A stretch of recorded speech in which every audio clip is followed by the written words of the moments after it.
Hello friend, study अड्डा के YouTube channel में आपका स्वागत है। आज से जो हम टॉपिक वाइज शुरू करेंगे और कोशिश करेंगे कि एग्जाम होने से पहले सब कवर कर लें। इसमें हम क्या करेंगे कि एसएससी के किसी भी एग्जाम में, चाहे वो आपका सीएचएसएल हो, चाहे सीजीएल हो, चाहे एमटीएस हो, एसएससी से रिलेटेड चाहे सीपीओ हो, किसी भी एग्जाम में अगर कोई क्वेश्चन आया है तो आपको वो क्वेश्चन यहाँ पे मिल जाएगा। आज हम शुरू कर रहे हैं जियोग्राफी से। जियोग्राफी में वर्ल्ड जियोग्राफी से लास्ट से शुरू कर रहे हैं, जो विविध करके होता है, मतलब जो किसी चैप्टर से नहीं होता है, सबसे मिक्स करके क्वेश्चन आता है। उन सभी क्वेश्चन को यहाँ पे कलेक्शन है। अभी तक जो है आपका 2002 से 2014 तक केवल 25 से 26 क्वेश्चन आए हैं। उसमें से जो इम्पोर्टेंट 20 से 22 क्वेश्चन थे वो आपको यहाँ पे मिल जाएंगे। तो अगर आप हमारे चैनल पे पहली बार आए हैं तो हमारे चैनल को सब्सक्राइब कर लें, और सब्सक्राइब करने के बाद आप प्लेलिस्ट में जरूर जाएं। वहाँ पे ऐसी बहुत सारी वीडियो हैं जो आपके लिए काफ़ी अच्छी हैं, उसे एक बार देखें जरूर। अगर आपको ये वीडियो पसंद आए तो लाइक, कमेंट और शेयर जरूर कीजिएगा। कोई डाउट हो, कोई क्वेश्चन हो तो कमेंट जरूर कीजिएगा। तो चलिए दोस्तों, शुरू करते हैं। देखिए, पहला क्वेश्चन क्या था, कन्याकुमारी से कोलंबो जाने के लिए क्या पार करना पड़ता है। देखिए, ये दो अलग अलग क्वेश्चन है। ये क्वेश्चन है कन्याकुमारी से कोलंबो जाने के लिए, एंड सेकंड क्वेश्चन है भारत से श्रीलंका जाने के लिए। दोनों का आंसर चेंज हो जाता है। तो हमसे क्या पूछा है, कन्याकुमारी से कोलंबो जाने के लिए तो हम मन्नार की खाड़ी होते हुए जाते हैं। देखते हैं। देखिए, ये है आपका कोलंबो, यहाँ पे कहीं पड़ेगा और कन्याकुमारी यहाँ पे, तो बीच में क्या पड़ा है, मन्नार की खाड़ी। ठीक है, जब भारत से श्रीलंका जाना होगा तो ये जलपाक होते हुए हम जाएंगे इस रास्ते से, क्योंकि ये रास्ता छोटा है। तो दोनों का आंसर चेंज हो जाता है। नेक्स्ट देखते हैं, वह देश कौन सा है जिसमें ड्रिप सिंचाई का प्रयोग अधिक कुशलता से किया जाता है। देखिए, ड्रिप सिंचाई होती क्या है, जब ऐसे छोटी छोटी पाइप लगा के, ऐसे जिससे पानी का कम से कम खर्च हो, ज्यादा से ज्यादा फसल को पानी मिले, पानी की कमी रहने पे ज्यादा से ज्यादा यूज किया जा सके, तो ये है ड्रिप सिंचाई। इसमें बीच से पाइप लगा के फव्वारा की तरह पानी देते हैं। तो सबसे ज्यादा ड्रिप सिंचाई का उपयोग जो है इजराइल के अंदर किया जाता है। ड्रिप सिंचाई के फायदे क्या हैं, ये देखिए, पहली तो पैदावार में 150% तक वृद्धि हो जाती है। बाढ़ सिंचाई की तुलना में 70% तक पानी की बचत हो सकती है। और भी यूज है, देखिए, अधिक भूमि को इस तरह बचाया गया पानी के साथ सिंचित किया जा सकता है। फसल लगातार स्वस्थ रूप से बढ़ती है और जल्दी परिपक्व होती है। तो ये सब है, क्षमता 30% तक बढ़ जाती है। तो ड्रिप सिंचाई के बहुत ज्यादा फायदे हैं। एशिया और अफ्रीका को पृथक करती है। एशिया और अफ्रीका को कौन सी नहर पृथक करती है, स्वेज नहर। ये देखिए, आपकी स्वेज कैनाल है ये, और ये आपका अफ्रीका है, ये पूरा हिस्सा, और इस साइड जो है आपका ये जो है एशिया है। तो एशिया और अफ्रीका को कौन सी नहर पृथक करती है, स्वेज कैनाल, स्वेज नहर। निम्नलिखित में से कौन सा नवीनतम भूवैज्ञानिक युग है। तो वैज्ञानिक युग में जो है क्रिटेशस। देखिए, इसका आंसर क्या होगा, क्रिटेशस। और क्यों होगा देखते हैं। देखिए, अगर सबका काल देखें एक तरफ से, तो क्रिटेशस का है अभी से 66 मिलियन वर्ष पहले, मतलब 145 ± 04। एंड जुरासिक जो है 201.3 से प्लस माइनस मतलब ये हो सकता है ±06 से, आपका आता है 145 ± 4 मिलियन वर्ष पहले।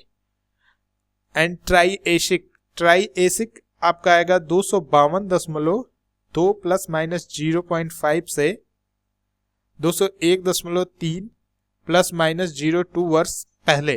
तो सबसे कम पहले कौन सा है आपका, क्रिटेशियस। तो इसका आंसर क्या होगा, क्रिटेशियस। पर्मियन का भी देख लीजिए, पर्मियन 289.9 ± 0.2 से 252.2 ± 0.5 मिलियन वर्ष पहले। किन 4 देशों को एशियन टाइगर कहा जाता है। एशियन टाइगर से रिलेटेड क्या है, एशियन टाइगर मीन्स टाइगर से रिलेटेड नहीं है। जहां पे सबसे ज्यादा अत्यधिक विकसित अर्थव्यवस्था है उन्हें एशियन टाइगर का नाम दिया गया है। तो हमारा आंसर क्या होगा, देखिए, पहला है हांगकांग। देखते हैं किसमें है, हांगकांग आपका चारों में है। सेकंड है सिंगापुर, सिंगापुर देखिए इसमें नहीं है तो ये तो गलत हो गया। थर्ड है आपका दक्षिण कोरिया, साउथ कोरिया, दक्षिण कोरिया, देखते हैं दक्षिण कोरिया इसमें भी है। तो हांगकांग, मलेशिया, सिंगापुर, चाइना इसमें नहीं है, इसमें भी नहीं है। तो हमारे पास ऑप्शन ए केवल बचता है, तो इसका आंसर क्या होगा? Option A, Hong Kong, Singapore, south Korea, दक्षिण कोरिया और ताइवान। ये 4 देश हैं जिन्हें एशियन टाइगर कहा जाता है। अगला क्वेश्चन देखते हैं, दक्षिणी ध्रुव की खोज किसने की थी? देखिए दक्षिणी ध्रुव और उत्तरी ध्रुव ये 2 क्वेश्चन जरूर आते हैं, तो दोनों के बारे में देख लेते हैं आप। उत्तरी ध्रुव की खोज जो है रॉबर्ट पियरी ने की थी, एंड दक्षिणी ध्रुव की खोज एमेंडसन ने की थी, एमेंडसन ने किया था उत्तरी ध्रुव और दक्षिणी ध्रुव की खोज।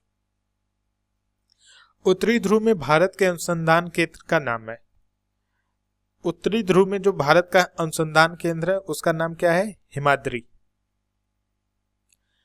जबकि दक्षिण गंगोत्री,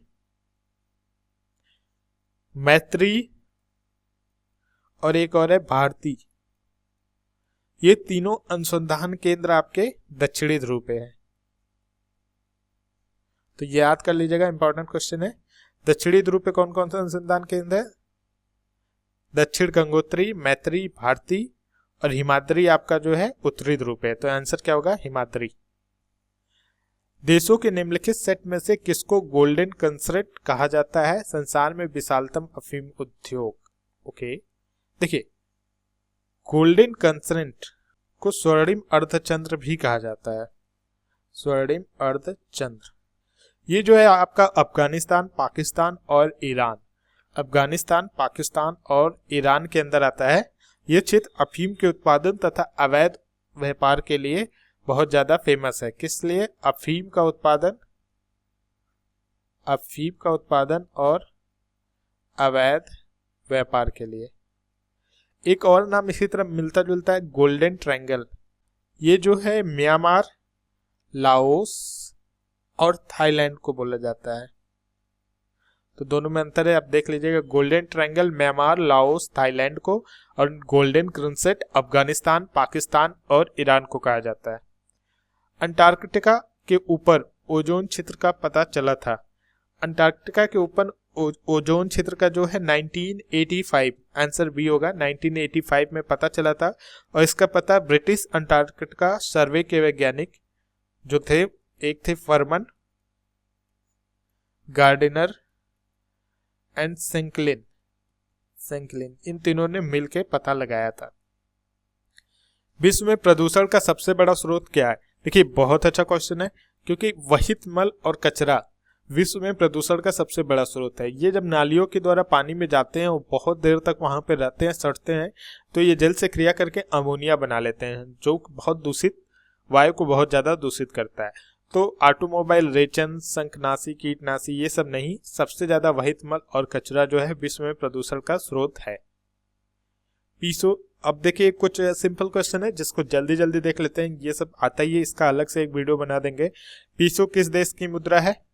तो ये मैक्सिको की मुद्रा है। अमेरिका की खोज किसने किया था? अमेरिका की खोज कोलंबस ने किया था। इसका आंसर बी होगा, अमेरिका खोज कोलंबस ने किया था। 1488 में किसने कैप ऑफ गुड होप की खोज की? देखिए जो अभी मैंने पीछे जो एसएससी एमटीएस का पेपर कवर किया है उसका ही क्वेश्चन आया था, तो उसमें ये चीज मैंने कवर किया था। गुड होप की खोज किसने किया था? बार्थोलोम्यू डायस ने। कब किया था इन्होंने? 1488 में। ये एक पुर्तगाली थे, और ये स्थान कहाँ पे है? दक्षिण अफ्रीका के पास है। यह स्थान आपका दक्षिण अफ्रीका के पास है, और इसका उन्होंने नाम रखा था cape of storms, cape of storms, तूफानों का केप। नेक्स्ट देखते हैं। देखिए ये मिलान का, ये कभी कभी सीजीएल में मैक्सिमम ये क्वेश्चन आता है, सीएचएसएल में तो ज्यादा ये क्वेश्चन नहीं आता है। निम्नलिखित सारों और उनके पत्नों का मिलान कीजिए। छत्रपति शिवाजी कहां से थे? देखिए अब सिंपल सी बात है, छत्रपति शिवाजी इंडिया से थे तो ये मुंबई हो गया। हीथ्रो आपके जो है लंदन से थे, तो पहले का 4 दूसरे का 3, एक का 4, यहीं से आप देख सकते हैं एक का 4 केवल एक ही में, तो आंसर आपका यही सही होगा, पूरा देखने की जरूरत नहीं है। पर्थ से लंदन का सबसे छोटा हवाई मार्ग कौन सा है? पर्थ से लंदन का सबसे छोटा हवाई मार्ग जो है आपका पर्थ, अंकारा, पेरिस, लंदन होते हुए है। पर्थ, अंकारा, पेरिस से लंदन होते हुए आपका जो है सबसे छोटा हवाई मार्ग है।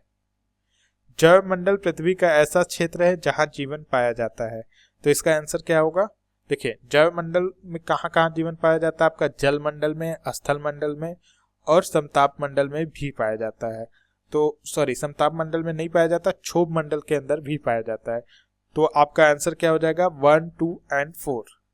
तो ये क्वेश्चन ऐसे करके जाता है 1, 2 या 1, 2, 4 या 1, 2, 3, तो हमारा जल मंडल भी होगा, जल मंडल में भी जीवन पाया जाता है, स्थल मंडल में भी पाया जाता है और क्षोभ मंडल में भी पाया जाता है। जापानी सहयोग से स्थापित किया गया नवीनतम और सबसे बड़ा शिपयार्ड कौन सा है? देखिए, ये क्वेश्चन आया था आपका SSC 10+2 2011 में, तो उस समय के आंसर के अनुसार जो है सबसे बड़ा शिपयार्ड कोच्चि शिपयार्ड था, जापानी सहयोग से। लेकिन अभी तक कुछ ऐसा विकसित नहीं हुआ है कि जो जापान के सहयोग से कोई नया शिपयार्ड बनाया गया हो, तो मुझे लगता है अभी भी एक कोच्चि शिपयार्ड ही है।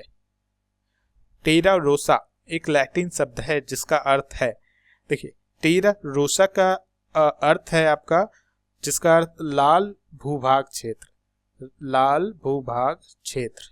तो टेरा रोसा मीन्स लाल भूभाग क्षेत्र। पृथ्वी के स्थल पृष्ठ का कितना भाग रेगिस्तान है? ये तो बहुत सिंपल क्वेश्चन है। 1/3 भाग जो है रेगिस्तान है, और रेगिस्तान को 2 भागों में बांटा गया, उष्ण एवं शीत रेगिस्तान। तो जो उष्ण, सबसे बड़ा उष्ण रेगिस्तान है वो कहाँ पे है? सहारा। सबसे बड़ा उष्ण मरुस्थल कहाँ है? सहारा। क्या है? सहारा। तो आप याद कर लीजिएगा। तो देखिए, अब हम ऐसे ही कवर करेंगे टॉपिक वाइज MCQ, क्योंकि पेपर करीब करीब सब कवर हो चुका है। अगर कोई नहीं कवर हुआ है तो आप नीचे कमेंट बॉक्स में बता सकते हैं सर इस साल का ये पेपर नहीं कवर हुआ है, तो वो हम कवर कर देंगे, या उसका GS पार्ट नहीं कवर हुआ है, रीजनिंग नहीं कवर हुआ है, तो पूरा कवर कर देंगे इसी के साथ ही। तो ऐसे टॉपिक वाइज करके रोज एक दिन जियोग्राफी, फिजिक्स, केमिस्ट्री, या आप नीचे कमेंट करके बता सकते हैं प्रेफरेंस में पहले कौन सा सब्जेक्ट कवर कर लिया जाए, physics, chemistry, bio, geography, history, economy, polity. ठीक है, तो अगर आपको ये वीडियो पसंद आया तो लाइक जरूर करें। Thank you.